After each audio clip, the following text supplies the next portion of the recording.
Então, para se tornar um cardeal, que é um Sim. cargo além do bispo, não vou dizer Sim. acima, porque Sim. nós já falamos que esse termo acima, abaixo, mais ou menos Sim. poder, não deve ser utilizado na Igreja Católica, porque o poder é serviço, não Sim, é? exato. Mas, uma vez bispo, o caminho natural é ser cardeal? Não, absolutamente. A plenitude do sacerdócio é constituída pelo episcopado, pelos bispos.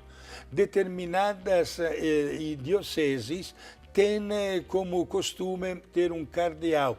Cardeal é uma palavra que vem da palavra da língua italiana, cardinale, seria ponto-chave, como se fosse um fundamento ainda mais profundo dentro da estrutura da igreja. Certo? É um título de grande honra. Então, padre, desculpa lhe interromper. Eles seriam assessores do Papa? Qual é a função? Sim, geralmente os cardeais ocupam tarefas de responsabilidade direta dentro da estrutura da igreja. No serviço que nós fizemos ultimamente lá em Roma, eu mostrei para a senhora até onde moram dezenas e dezenas de cardeais.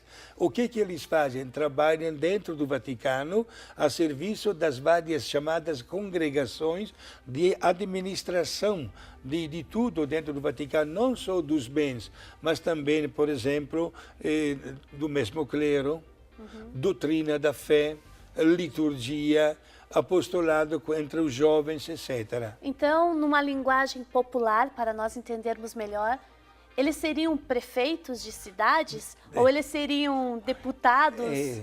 Geralmente eles têm o título de prefeito, veja só, mas dentro da estrutura do Vaticano. As várias congregações de administração são dirigidas por prefeitos. Sim, padre. E assim, eu já ouvi uma reflexão de um sacerdote que ele dizia o seguinte, que esses prefeitos poderiam ficar nas suas cidades, ficar nos seus países e ir de quando em quando para o Vaticano prestar o serviço que eles têm que prestar. É possível essa estrutura? A igreja pode mudar? Olha, eu acho que o Vaticano precisa ter esta estrutura em primeiro lugar. O que é aconselhável, e nós estamos notando no Vaticano que alguma coisa está acontecendo, é que especialmente nos fins de semana, todos estes padres, monsenhores, bispos ou até cardeais prestam o seu serviço nas paróquias, organizam retiros para tantas pessoas leigas, religiosos, religiosas, isto é, têm uma vida dinâmica, especialmente nos fins de semana, e deixando até os seus escritórios, que também são necessários para a administração, certo? Mas tem também um certo tipo de apostolado com os fiéis, sim. O senhor falou um título que nós não conversamos ainda. Monsenhor é o quê? É padre, não é? Sim, é um sacerdote que geralmente é colocado como honra acima de demais padres. Por exemplo, uma paróquia tem 7, 8 padres, muito comum na Itália, no meu país. O pároco tem o título de Monsenhor. Monsenhor é só um título a mais como responsável prioritário na hierarquia também daqueles 8 padres, 7, 8 que trabalham com ele na administração paroquial. O Monsenhor seria um bispo menor? Não, não é bispo, é um sacerdote, só com esta tarefa de responsável. Seria como o superior numa casa religiosa. Entendi. Muito bem. Para encerrar o nosso programa, Padre Guido, nós falamos já do papel da vida religiosa, da vida sacerdotal. Que mensagem o senhor deixaria para nós leigos? Olha, pessoas que estão inseridas na vida do mundo, nas diversas profissões, nas diversas atuações. Qual é o nosso papel na sociedade e na igreja? Conhecer a hierarquia da igreja significa valorizar o leigo, em primeiro lugar.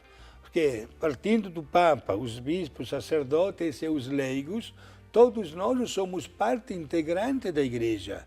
Inclusive, o Concílio Vaticano II dedicou até capítulos inteiros de alguns documentos, quais, por exemplo, a Lumen Gentium, Luz dos Povos, aos leigos.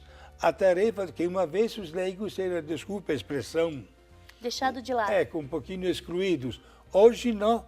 A igreja valoriza cada vez mais a pessoa do leigo como o braço direito do sacerdote.